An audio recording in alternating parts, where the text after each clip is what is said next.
أعوذ بالله من الشيطان الرجيم بسم الله الرحمن الرحيم يا أيها الناس اتقوا ربكم الذي خلقكم من نفس واحدة وخلق منها زوجها وبث منهما رجالا كثيرا ونساء واتقوا الله الذي تساءلون به والأرحام إن الله كان عليكم رقيبا.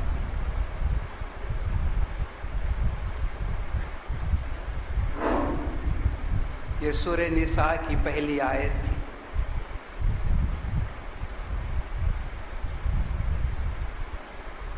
آپ حضرات نے اسے خطبہ نکاح میں بار بار سنا ہو. قرآن شریف کی یہ چوتھی سورت ہے. اس کا نام سورہ نساء ہے. نساء کا معنی عربی زبان میں عورتیں. عورتوں کے نام سے ایک پوری سورت ہے 1.5 پارے کی، جبکہ مردوں کے نام سے کوئی سورت قرآن میں نہیں ہے، یعنی مرد کے نام پر نہیں. باقی ابراہیم ہے، محمد ہے، نوح ہے، یہ. لیکن جس طرح نساء نام ہے، اس کے مقابلے میں جو لفظ آتا ہے وہ رجال آتا ہے. رجال نام کی کوئی سورت نہیں. اسلام سے پہلے عورت سوسائٹی کے اندر بہت مظلوم تھی. اس کا کوئی مقام نہیں تھا، اس کا کوئی مرتبہ اور حیثیت نہیں تھی. پوری دنیا کا یہی حال تھا. اگر آپ مذاہب عالم کی تاریخ پڑھیں گے تو آپ دیکھیں گے کہ ہر جگہ یہی تھا. تہذیبوں کے اندر بھی، مذاہب کے اندر بھی، فلسفوں کے اندر بھی اسلام نے عورت کو اس کا صحیح مقام عطا کیا. اس لیے کہنے والوں نے، لکھنے والوں نے یہ لکھا کہ عورت ایک نئی مخلوق کا نام ہے جو ظہور اسلام کے بعد پیدا ہو. پورے حقوق دیے. معاشرہ جن حقوق سے اسے محروم رکھا تھا وہ سارے حقوق دیے. اور صاف قرآن نے اعلان کیا وَلَهُنَّ مِثْلُ الَّذِي عَلَيْهِنَّ بِالْمَعْرُوفِ وَلِلرِّجَالِ عَلَيْهِنَّ دَرَجَةٌ کا. عورت اور مرد کے حقوق برابر برابر ہیں. وَلِلرِّجَالِ عَلَيْهِنَّ دَرَجَةٌ، لیکن مردوں کا مرتبہ ایک ڈگری بڑھ کر ہے تاکہ نظم برقرار رکھ سکے. دونوں کو اگر بالکل برابر کر دیا جائے تو پھر جھگڑا ہونا لازمی ہوتا ہے. اس لیے مردوں کے بارے میں یہ کہا گیا کہ ان کی ایک ڈگری بڑھ کر ہے تاکہ ان کی بات چل سکے اور گھر کے اندر کوئی اختلاف نہ ہو. پیارے رسول صلی اللہ علیہ وسلم نبوت سے پہلے بھی عورت پر ظلم نہیں دیکھ سکتے تھے. سیرت کی کتابوں میں لکھا ہے کہ آپ گزر رہے تھے نبوت سے پہلے ایک گلی میں، تو ایک گھر میں عورت کے رونے کی آواز آ رہی تھی. تو آپ وہاں کھڑے ہو گئے. گھر والے کو بلایا. آپ نے دیکھا کہ اس کی پٹائی کر رہا ہے، پیٹ رہا ہے اس کو. تو آپ نے پوچھا کیا بات ہے، تم عورت کی پٹائی کیوں کرتے ہو؟ تو اس نے بڑی سختی کے ساتھ کہا یہ ہمارا گھریلو مسئلہ ہے، جائیے آپ اپنا کام دیکھیے. سختی کے ساتھ دھتکار کے اس نے بھیج. پیارے رسول صلی اللہ علیہ وسلم اپنے گھر تشریف لائے. ام المومنین خدیجۃ الکبریٰ رضی اللہ تعالی عنہا فرماتی ہیں کہ آپ پوری رات بے قرار تھے، کروٹیں بدلتے تھے، اور آپ کی زبان مبارک سے یہ جملہ نکلتا تھا کہ وہ قوم کیسے کامیاب ہو سکتی ہے جو عورت پر ظلم کرتی ہے. یہی جملہ آپ کی زبان مبارک سے، کروٹ ادھر سے ادھر، ادھر سے ادھر آپ بدلتے ہیں، سو نہیں رہے. خدیجہ رضی اللہ تعالی عنہا نے فرمایا ٹھیک ہے آپ سو جائیے، آپ صبح ہونے کے ساتھ میں اس لونڈی کو خرید کر اللہ کی راہ میں آزاد کر دوں گی. تو اس کے بعد ذرا آپ کو سکون آیا اور چین آیا. تو اسلام میں عورت کو بڑا مقام اور مرتبہ عطا کیا گیا. تو اس کے نام سے ایک عورت، یہ سورت ہے 1.5 پارے کی یہ سورت ہے.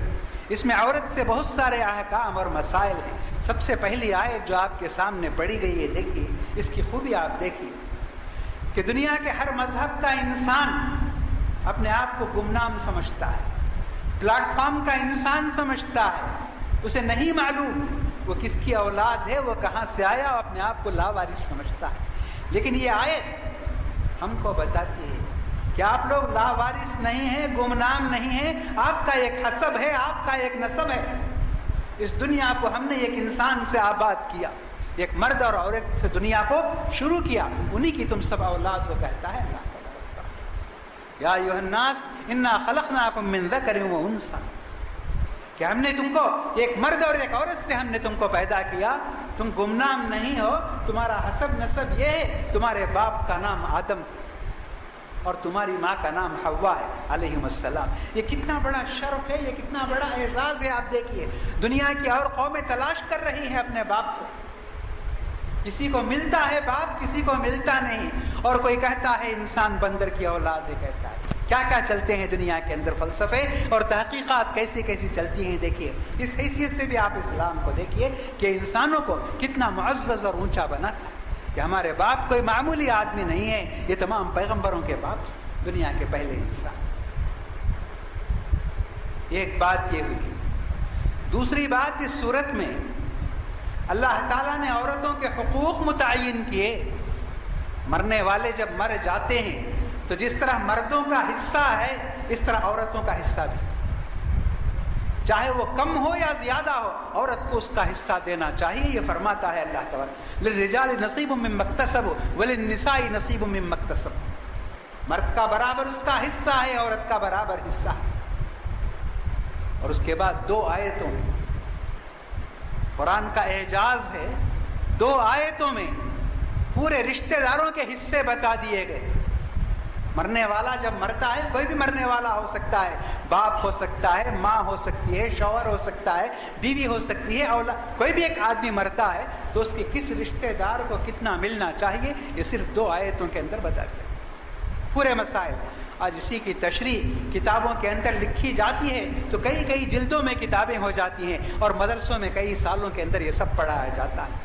لیکن اللہ کی کتاب میں 2 آیتوں کے اندر یہ بات بتا دی گئی. اور یہ 2 آیتوں کے بعد اللہ تعالیٰ فرماتا ہے یہ اللہ کا قانون ہے مقرر کیا ہو. اگر کوئی بھی اس قانون سے باہر نکلتا ہے، اس قانون پر عمل نہیں کرتا ہے تو بہت بڑا ظالم ہے، اللہ تعالیٰ اسے جہنم میں داخل کرے گا، یہ فرماتا ہے. اس کے بعد ایک بات توبے کے بارے میں کہی جاتی ہے. رمضان توبے کا مہینہ ہے. اللہ تعالیٰ اپنے بندوں سے فرماتا ہے کہ انسان غلطیوں کا پتلا ہے، غلطیاں ہوتی ہی رہتی ہیں، لیکن غلطی ہونے کا مطلب یہ نہیں ہے کہ انسان مایوس ہو جائے، خودکشی کر لے یا دوسرے راستے پہ چلے جائے. ایسا نہیں. جب بھی غلطی ہوتی ہے، غلطی کا احساس ہونے کے بعد اسے توبہ کر لینا چاہیے، یعنی لوٹ کر اللہ تعالیٰ کی طرف آ جانا چاہیے. توبہ کب تک ہے؟ یہ بات اللہ تعالیٰ فرماتا ہے توبہ کب تک ہے؟ جب تک انسان فرشتوں کو اپنی آنکھوں سے نہیں دیکھ لیتا، جب تک سکرات کا عالم نہیں آتا، اس وقت تک انسان کو توبہ کرنے کی مہلت ہے، موقع دیا گیا ہے. لیکن جب آدمی فرشتے کو اپنی آنکھ سے دیکھ لے گا اور سکرات کے عالم میں مبتلا ہو جائے گا، اس کے بعد اگر وہ توبہ کرتا ہے تو وہ توبہ اس کی قبول نہیں کی جائے گی. ایسی توبہ تو خود فرعون نے بھی کی تھی. فرعون کا بڑا عبرتناک واقعہ، جب وہ بات آئے گی وہاں میں آپ کو بتاؤں گا. تو یہاں اللہ تعالیٰ نے یہ قاعدہ بتا دیا کہ توبہ کب تک ہے. تو دیکھیے ہم سب گنہگار ہیں، ہمیں اللہ کی رحمت کی ضرورت ہے، تو ہمیں مایوس ہونے کی ضرورت نہیں ہے. اور خاص کر یہ مبارک مہینہ ہم کو بیدار کرتا ہے، ہم کو متنبہ کرتا ہے اور بلاتا ہے، اللہ تعالیٰ سے قریب کرتا ہے. یہ مہینہ دیکھیں، مسجد سے قریب کرتا ہے، اللہ کی کتاب سے قریب کرتا ہے، اللہ کے احکام سے قریب کرتا ہے، اور ہمارے دل میں سننے کی ایک خواہش ہوتی ہے اور پھر اس کے بعد عمل کرنے کا ایک جذبہ پیدا ہوتا ہے. تو توبہ کے لیے یہ مہینہ بہت مناسب مہینہ. پھر اسی صورت میں چونکہ سورہ نساء ہے تو اللہ تعالیٰ نے فرمایا کہ شادی بہرحال کرنا چاہیے مرد اور عورت کو جن کے اندر طاقت ہے، صلاحیت. لیکن 14 رشتے ایسے ہیں ان سے شادی نہیں کرنا چاہیے. اس صورت کے اندر اللہ تعالیٰ نے فرمایا، یعنی ماں سے شادی نہیں کرنا چاہیے، بہن سے شادی نہیں کرنا چاہیے، بیٹی سے شادی، اس طرح گنا دیا قرآن، خالہ سے نہیں، پھوپھی سے نہیں. 14 رشتے ایک آیت کے اندر بتائے گئے، اور پیارے رسول صلی اللہ علیہ وسلم نے مزید 2 رشتے بتائے کہ اگر کسی کے نکاح میں پھوپھی ہے تو اس کی بھتیجی، خالہ ہے تو اس کی بھانجی سے نکاح نہیں کرنا چاہیے۔ اس طرح 16 رشتے ایسے ہیں، اور یہ سب اس لیے کہ ان کو عزت دینے کے لیے، ان کو احترام دینے کے لیے، ان کا ایک مقام ہے، ان کی ایک حیثیت۔ پھر اس آیت میں آپ دیکھیں گے اللہ تعالیٰ فرماتا ہے کہ ہم انسان یرید اللہ ان یخفف عنکم، اللہ تعالیٰ اپنے احکام انسانوں کو بہت آسان انداز میں دینا چاہتا ہے، کیونکہ وہ جانتا ہے کہ انسان پیدائشی طور پر، فطری طور پر کمزور ہے۔ یہ اللہ تعالیٰ فرماتا ہے۔ تو اللہ تعالیٰ ظلم نہیں کرتا۔ آپ 1 منٹ کے لیے بھی مت سوچئے کہ یہ نماز، یہ روزے، یہ تراویح، یہ شب قدر کی رجب، یہ سب مشکل کار محنت کا کام ہے، ایسا آپ مت سوچیں۔ اللہ تعالیٰ فرماتا ہے خلق الانسان ضعیفا، فرماتا ہے، یہ سب اسی صورت کی آئے۔ پھر اس کے بعد ایک خوشخبری یہ بھی دیتا ہے، ان تجتنبوا کبائر ما تنہون عنہ نکفر عنکم سیئاتکم، گناہوں کی ایک فہرست ہے، بہت بڑے گناہ، ان سے چھوٹے، ان سے چھوٹے۔ تو اللہ تعالیٰ اس آیت میں فرماتا ہے جو بہت بڑے بڑے گناہ ہیں ان سے تم بچ جاؤ، ان کے نزدیک نہ جاؤ، پھر تمہارے جو چھوٹے چھوٹے گناہ ہوں گے ان کو ہم معاف کر دیں گے۔ اللہ تعالیٰ فرماتا ہے، اس سورت کی آیت ہے، ان تجتنبوا کبائر ما تنہون عنہ نکفر عنکم سیئاتکم، تو تمہارے چھوٹی چھوٹی غلطیوں کو، چھوٹے چھوٹے گناہوں کو ہم معاف کر دیں گے۔ اب سب سے بڑا گناہ کیا ہے؟ اسی صورت کے اندر 2 آیتوں میں 2 بار بتایا گیا، ان اللہ لا یغفر ان یشرک بہ ویغفر ما دون ذلک لمن یشاء۔ یہ آیت اس صورت میں 2 مرتبے کہ اللہ تعالیٰ ہر گناہ کو، ہر غلطی کو معاف کر دے گا، لیکن شرک کو ہرگز معاف نہیں کرے گا۔ اب شرک کیا ہے؟ اردو میں اس کا ترجمہ کیسے کریں گے؟ اب ملاوٹ کہتے ہیں، ایڈلٹریشن کہتے ہیں، کیا کچھ کہتے ہیں، لیکن سمجھانے کے لیے ایک مثال دی جاتی ہے، اگرچہ وہ مثال اچھی نہیں لگتی ہے، لیکن مثالوں کے ذریعے ہی آدمی سمجھتا ہے۔ مثال یہ دیتے ہیں کہ اگر یہ ایک عورت، اس کے اندر کچھ غفلت ہے، بے پرواہی ہے، شوہر کی اطاعت میں، خرچ اخراجات میں، بچوں کی تربیت میں، شوہر اسے نظر انداز کر دیتا ہے، معاف کر دیتا ہے، لیکن اگر وہ شوہر کا تعلق، اس عورت کا تعلق کسی دوسرے شوہر سے ہے تو دنیا کا کوئی شوہر اسے 1 منٹ کے لیے ایسے عورت کو برداشت نہیں کر سکتا۔ تو شرک ایسا ہے بول کر سمجھایا جاتا ہے۔ تو شرک کیا ہے؟ جو چیز اللہ سے مانگنے کی ہے وہ صرف اللہ ہی سے مانگنا، سجدہ اللہ کے لیے، قسم اللہ کی، نظر اللہ کے لیے، قربانی اللہ تعالیٰ کی بارگاہ میں، ایسے بڑے بڑے کام ہیں جو صرف اللہ تعالیٰ کے لیے ہیں۔ اللہ کے سوا کسی کے لیے بھی کرنا وہ شرک ہے، اسے اللہ تعالیٰ معاف نہیں کرتا، اور سب سے بڑا ظلم ہے، جیسا کہ لقمان نے کہا ان الشرک لظلم عظیم۔ یہ سب سے تو اس صورت میں 2 آیتوں میں شرک کے بارے میں کہا گیا۔ اس کے بعد ایک بات یہ بھی بتائی گئی، وَمَن يُشَاقِقِ الرَّسُولَ مِن بَعْدِ مَا تَبَيَّنَ لَهُ، اللہ کے رسول صلی اللہ علیہ وسلم کے احکام کی نافرمانی، جب معلوم ہو جاتا ہے کہ اللہ کے رسول صلی اللہ علیہ وسلم کا حکم ہے تو اس میں کسی قسم کا شک کرنا، اختلاف کرنا اور اس کی مخالفت کرنا، وَاتَّبِعْ غَيْرَ سَبِيلِ الْمُؤْمِنِينَ نُوَلِّهِ مَا تَوَلَّى وَنُصْلِهِ جَهَنَّمَ، ایسے شخص کو ہم جہنم میں داخل کرتے ہیں۔ یہ 2 باتیں یاد رکھیں، شرک اور پیارے رسول صلی اللہ علیہ وسلم کے احکام کی مخالفت ہرگز نہیں ہونا چاہیے۔ اس کے بعد اس صورت میں سورہ بقرہ کے اندر بھی وہ بات آئی تھی شادی بیاہ کے بارے میں۔ شادی بیاہ کو اللہ تعالیٰ بہت ہی مقدس بندھن قرار دیتا ہے۔ اللہ کے نام پر ایک اجنبی عورت کو ایک اجنبی مرد حلال قرار پاتا ہے، اللہ کے نام پر۔ تو ایک کھلواڑ نہیں ہے، اس بندھن کو نبھانا چاہیے۔ اللہ کے احکام اور قرآن کی تعلیمات پر عمل ہو تو یاد رکھیے طلاق بہت مشکل ہے اور بہت ناپسند ہے اللہ تبارک و تعالیٰ۔ مزاجوں کے اندر اگر اختلاف ہوتا ہے تو اللہ تعالیٰ فرماتا ہے اس اختلاف کو دور کرنے کی پوری صورتیں بتاتا ہے۔ فَعِزُوهُنَّ، اسی صورت کی آیتیں، فَعِزُوهُنَّ کہتا ہے نصیحت کرو، جس قدر ہو سکتا ہے اللہ کے نام پر، رسول کے نام پر، قرآن سے اور حدیث سے نصیحت۔ وَهْجُرُوهُنَّ فِي الْمَضَاجِعِ، ذرا اپنی ناراضگی کا اظہار کرو، اپنا کمرہ بدل لو، بستر بدل لو، گھر بدل لو۔ وَاضْرِبُوهُنْ، ان کو ادب سکھانے کے لیے کچھ کرو۔ فَإِنْ أَطَعْنَكُمْ فَلَا تَبْغُوا عَلَيْهِنَّ سَبِيلًا، اگر ان 3 باتوں کی وجہ سے ان کے اندر اطاعت کا جذبہ پیدا ہو جاتا ہے، سدھار ہو جاتا ہے، پھر دونوں مل جائیں۔ وَإِنْ خِفْتُمْ شِقَاقَ بَيْنِهِمَا، اور اگر تمہاری نصیحت کچھ بھی کام نہیں کرتی، دونوں آگ اور پانی کی طرح ہیں، فَابْعَثُوا حَكَمًا مِّنْ أَهْلِهِ وَحَكَمًا مِّنْ أَهْلِهَا، تمہارے گھر کا ایک عقل مند آدمی، عورت کے گھر کا ایک عقل مند آدمی، دونوں کو بلاؤ، ان کے سامنے مسئلے کو رکھو۔ فَابْعَثُوا حَكَمًا مِّنْ أَهْلِهِ وَحَكَمًا مِّنْ أَهْلِهَا إِنْ يُرِيدَا إِصْلَاحًا يُوَفِّقِ اللَّهُ بَيْنَهُمَا، اگر وہ مل کر رہنا چاہیں گے تو اللہ تعالیٰ توفیق دے گا اور اللہ تعالیٰ ان کو ہدایت دے گا۔ تو دیکھیے کتنے معاملے ہیں، کچھ بھی اگر نہیں ہوتا ہے تو اس وقت طلاق ہے، اور طلاق کی بھی صورت اللہ تعالیٰ نے یہ بتائی کہ یہ ایک طلاق دے کر آدمی ہمیشہ کے لیے بھی جدا کر سکتا ہے اسے عدت گزر جانے کے بعد، اور کئی مہینے کے بعد بھی نکاح، نئے نکاح سے اس کے ساتھ مل سکتا ہے۔ 3 طلاق کی بات نہیں ہے، یہ 3 طلاق کی صورت الگ ہے، لیکن آج انسان قرآن کی تعلیم سے اور رسول اللہ صلی اللہ علیہ وسلم کی سنت سے اتنا دور ہے مسلمان کہ اپنے پورے دین کو مذاق بناتا ہے۔ آج دنیا کے لوگ ہنستے ہیں اسلام پر، مسلمان پر، اور قرآن کی تعلیم سمجھ کر اس کا مذاق اڑاتے ہیں، حالانکہ قرآن کی کوئی بات ایسی نہیں ہے کہ جس کی ہنسی اڑائی جائے۔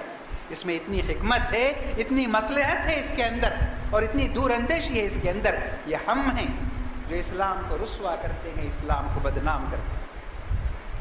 پھر اس صورت میں ایک ایسی بھی آیت ہے، فَكَيْفَ إِذَا جِئْنَا مِنْ كُلِّ أُمَّةٍ بِشَهِيدٍ وَجِئْنَا بِكَ عَلَىٰ هَٰؤُلَاءِ شَهِيدًا۔ پیارے رسول صلی اللہ علیہ وسلم پر یہ قرآن نازل ہوا، لیکن آپ کبھی کبھار صحابہ کرام میں جو اچھا پڑھتے تھے، جن کے پڑھنے کا انداز بہت پیارا ہوتا تھا، ان کو بلاتے اور پڑھنے کے لیے آپ دیتے تھے، اور آپ توجہ کے ساتھ سنتے تھے۔ تو بخاری شریف کی حدیث ہے، پیارے رسول صلی اللہ علیہ وسلم نے عبداللہ ابن مسعود رضی اللہ تعالیٰ عنہ سے سورہ نساء پڑھنے کے لیے کہا۔ وہ پڑھتے جاتے تھے، آپ سنتے تھے توجہ کے ساتھ۔ اس آیت پر گزرے، عبداللہ ابن مسعود خود کہتے ہیں، فَكَيْفَ إِذَا جِئْنَا مِنْ كُلِّ أُمَّةٍ بِشَهِيدٍ وَجِئْنَا بِكَ عَلَىٰ هَٰؤُلَاءِ شَهِيدًا۔ آپ نے اشارے سے فرمایا رک جاؤ، بس کرو۔ ابن مسعود کہتے ہیں میں قرآن بند کر کے آپ کی طرف دیکھا تو آپ کی آنکھوں سے آنسو روا، رو رہے۔ اب اس آیت کا معنی کیا ہے؟ اللہ تعالیٰ اس آیت کے اندر پوچھتا ہے، اے محمد تصور کیجئے، آپ ہر امت کے ساتھ اس کے رسول کو ہم گواہ بنا کر لے آئیں گے، اور آپ کی امت کے ساتھ آپ کو گواہ بنا کر لے کر آئیں گے۔ کیا آپ نے اپنی امت کو یہی سکھایا تھا؟ کیا آپ نے اپنی امت کو یہی بتایا تھا؟ آپ سے سوال ہوگا، ہمارے غلطیوں کا سوال ہمارے پیغمبر صلی اللہ علیہ وسلم سے۔ کتنی محبت ہے ہمیں، کتنی عقیدت ہے ہمارے پیغمبر صلی اللہ علیہ وسلم سے، کیا آپ اسے پسند کرتے ہیں کہ ہماری غلطیوں، نافرمانیوں کا سوال رسول اللہ صلی اللہ علیہ وسلم سے کیا جائے؟ ہر مسلمان کو متنبہ ہونا چاہیے کہ ہمیں کیا کرنا ہے، کیا نہیں کرنا چاہیے، کیونکہ ہماری غلطیوں کا سوال اگر ہم سے ہوتا تو کوئی بات نہیں تھی، ہماری غلطیوں کا سوال آپ سے ہوگا۔ یہ سوچ کر، یہ تصور کر کے اللہ کے رسول صلی اللہ علیہ وسلم بے اختیار رونے لگے، آگے سننے کی طاقت نہیں تھی۔ آپ نے ابن مسعود سے فرمایا بس کرو، بس کرو۔ یہ آیت، ایک اور آیت اس صورت کے اندر یہ بھی ہے، فَلَا وَرَبِّكَ لَا يُؤْمِنُونَ حَتَّىٰ يُحَكِّمُوكَ فِي مَا شَجَرَ بَيْنَهُمْ۔ اللہ تعالیٰ قسم کھا کر کہتا ہے، تیرے پروردگار کی قسم، یہ اللہ تعالیٰ کے الفاظ، تیرے پروردگار کی قسم، یہ لوگ ہرگز مومن نہیں کہلائیں گے اس وقت تک جب تک آپ کے فیصلے کے آگے اپنا سر نہیں جھکا دیتے ہیں اور دل سے آپ کے فیصلے کو تسلیم نہیں کرتے ہیں، ہرگز یہ مومن نہیں ہوں گے، تیرے پروردگار کی قسم۔ فَلَا وَرَبِّكَ لَا يُؤْمِنُونَ حَتَّىٰ يُحَكِّمُوكَ فِي مَا شَجَرَ بَيْنَهُمْ ثُمَّ لَا يَجِدُوا فِي أَنفُسِهِمْ حَرَجًا مِّمَّا قَضَيْتَ وَيُسَلِّمُوا تَسْلِيمًا۔ دل سے بھی قبول کرنا، ایسا نہیں کہ لوگوں کو دکھانے کے لیے ہم کہہ دیتے ہیں کہ ٹھیک ہے ہم مان لیے، ایسا نہیں، دل سے اسے قبول کرنا۔ پھر اس صورت میں نماز کے احکام، اور نماز بھی میدان جنگ کی نماز جس کو صلاۃ خوف کہتے ہیں، میدان میں جنگ ہو رہی ہے، اسلام کے دشمنوں کے ساتھ جنگ ہو رہی ہے، تلواروں کی چھاؤں میں نماز پڑھنے کا حکم دیا جا رہا ہے۔ ایسا کیوں؟ نماز میں مسلمان کی طاقت، استعینوا بالصبر والصلاح فرمایا اللہ تعالیٰ نے. مسلمان کو جو مدد ملتی ہے، مسلمان کو جو طاقت ملتی ہے، مسلمان کو جو عزت ملتی ہے اور اس کی باتوں میں جو تاثیر پیدا ہوتی ہے، وہ دعا کی وجہ سے.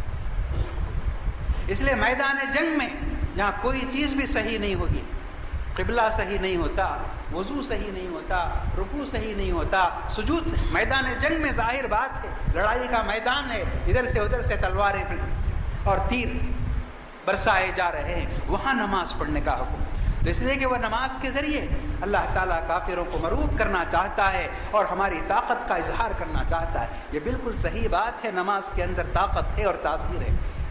اسے غیر مسلم بھی سمجھتے ہیں. دیکھ لیجیے آپ، وہ کسی حاجی سے دعا نہیں کراتے ہیں اپنے بیماروں کے لیے، وہ کسی روزے دار سے دعا نہیں کراتے ہیں، لیکن نمازی سے دعا کرانے کے لیے تو سمجھتے ہیں نماز پڑھنے والے کی زبان میں تاثیر ہے، سمجھتے ہیں. تو نماز میں یہ طاقت ہے. اس لیے اللہ تعالیٰ نے بار بار قرآن شریف کے اندر فرمایا کہ تم اگر ستائے جاتے ہو، تم اگر مجبور ہو، مظلوم ہو، استعینوا بالصبر والصلاح، نماز اور صبر کے ذریعے تم اللہ کی مدد حاصل کرو اور طاقت حاصل کرو. یہ بات بتائی. اور وہ تو میں نے آپ کو بتائی. اس کے بعد کی جو آیت ہے وَمَن يُشَاقِقِ الرَّسُولَ مِن بَعْدِ مَا تَبَيَّنَ لَهُ، اس کے بعد آخری آیت جو اس پارے کی ہے، اس میں اللہ تعالیٰ سوال کرتا ہے. آپ نے سنا اس کا گناہ، اس جرم کا گناہ یہ ہے، اس غلطی کا گناہ یہ ہے، نماز چھوڑنے کا گناہ یہ ہے، روزہ چھوڑنے کا گناہ ہے، یہ سب آپ نے سنا. تو اخیر آیت میں اللہ تعالیٰ پوچھتا ہے اس پارے کی ما يفعل اللہ بعذابکم ان شکرتم وآمنتم وکان اللہ شاکرا علیما. اللہ تعالیٰ کو تمہیں عذاب دے کر، تمہیں سزا دے کر کیا لینا ہے پوچھتا ہے. اللہ تعالیٰ کو کیا ملے گا؟ صرف اللہ تعالیٰ تمہیں اس دنیا میں ایک کامیاب اور مہذب اور فرما بردار مسلمان دیکھنا چاہتا ہے. تمہاری زندگی اصول کے ساتھ، قاعدے کے ساتھ، نظم و ضبط کے ساتھ، صبر کے ساتھ تمہاری زندگی گزرے، یہ اللہ تعالیٰ چاہتا ہے. اس لیے اس نے یہ تمام قاعدے مقرر کیے ہیں. روزے کے اندر آپ دیکھتے ہیں ہم کوئی چیز کھا نہیں سکتے، کوئی چیز پی نہیں سکتے. کب تک؟ افطار تک. افطار کے بعد وہ تمام چیزیں ہم کھا سکتے ہیں، پی سکتے ہیں. تو اسی طرح یہ دنیا، پوری دنیا کی عمر یہ ایک دن ہے. تو اس میں اللہ تعالیٰ یہ فرماتا ہے کہ اس ایک دن کی زندگی میں جس طرح تم روزے میں ہماری اطاعت کرتے ہو، ہماری فرما برداری کرتے ہو، اس طرح دنیا کی زندگی بھی تم بسر کر لو. یہ دنیا کی زندگی ختم ہو جائے گی تو پھر دوسری دنیا میں کوئی چیز حرام نہیں ہوگی، کوئی چیز منع نہیں ہوگی. تو آدمی کو، انسان کو صحیح معنی میں انسان بنانے کے لیے یہ اللہ تعالیٰ کے احکام، ورنہ پھر انسان اور جانوروں میں کیا فرق رہے گا آپ بتائیے. یہی فرق بتاتا ہے اللہ تعالیٰ. یأکلون کما تأکل الانعام. جو لوگ اللہ تعالیٰ کی فرما برداری نہیں کرتے ہیں، رسول اللہ صلی اللہ علیہ وسلم کی تعلیم کی پابندی نہیں کرتے، ان کے بارے میں کہتا ہے یأکلون کما تأکل الانعام. یہ لوگ جانوروں کی طرح کھاتے ہیں، جانوروں کی طرح پیتے ہیں، جانوروں کی طرح زندگی بسر کرتے ہیں. والنار مثوی لہم. اور جو شخص اپنی مرضی کے مطابق زندگی بسر کریں گے، والنار مثوی لہم، ان کا ٹھکانہ آگ ہے اور جہنم ہے. تو اس دنیا میں ہمیں جب ہم یہ مانتے ہیں کہ ہمیں اللہ نے پیدا کیا، یہ دنیا اللہ تعالیٰ نے بنائی، تو یہاں اللہ تعالیٰ کا قانون چلنا چاہیے اور اللہ تعالیٰ کا حکم ماننے والے بندوں کو اللہ تعالیٰ کے احکام کے مطابق زندگی بسر کرنا چاہیے. انہی کے نصیب میں کامیابی. اور جو لوگ اس کی نافرمانی کریں گے ان میں اور جانوروں کے اندر کوئی فرق نہیں رہے گا. میں اللہ تبارک و تعالیٰ سے دعا کرتا ہوں کہ اللہ تعالیٰ ہم سب کو جو کچھ کہتے اور سنتے ہیں اس پر عمل کرنے کی توفیق عطا فرمائے، ہمیں زیادہ سے زیادہ نیکیوں کی طاقت عطا فرمائے، اور جو بھی ہم کرتے ہیں چھوٹا اور بڑا کام اسے اللہ تعالیٰ قبول فرمائے، ہماری عبادتوں میں اخلاص نصیب فرمائے، ہمارے ہر عمل کو شرک سے اور رسول اللہ صلی اللہ علیہ وسلم کی سنت کی مخالفت سے محفوظ رکھے. اللہ تعالیٰ ہماری پریشانیوں کو دور فرمائے، ہماری مصیبتوں کا خاتمہ فرمائے، ہمارے بیماروں کو صحت عاجلہ اور شفاء کاملہ نصیب فرمائے، ہمارے مرحومین کی مغفرت فرمائے، انہیں جنت الفردوس اور اعلیٰ علیین میں جگہ نصیب فرمائے، بے روزگاروں کو روزگار عطا فرمائے، قرض داروں کو قرض سے نجات دلائے، زمین کی ہر آفت اور آسمان کی ہر بلا سے ہم سب کو محفوظ رکھے. ربنا آتنا فی الدنیا حسنۃ وفی الآخرۃ حسنة وقنا عذاب النار اللهم احفظنا من كل بلاء الدنيا وعذاب الآخرة ربنا تقبل منا إنك أنت السميع العليم وتب علينا إنك أنت التواب الرحيم توفنا مسلمين والحقنا بالصالحين وصلى الله تعالى وسلم على خير خلقه سيدنا محمد وعلى آله وأصحابه أجمعين برحمتك يا أرحم الراحمين والحمد لله رب العالمين.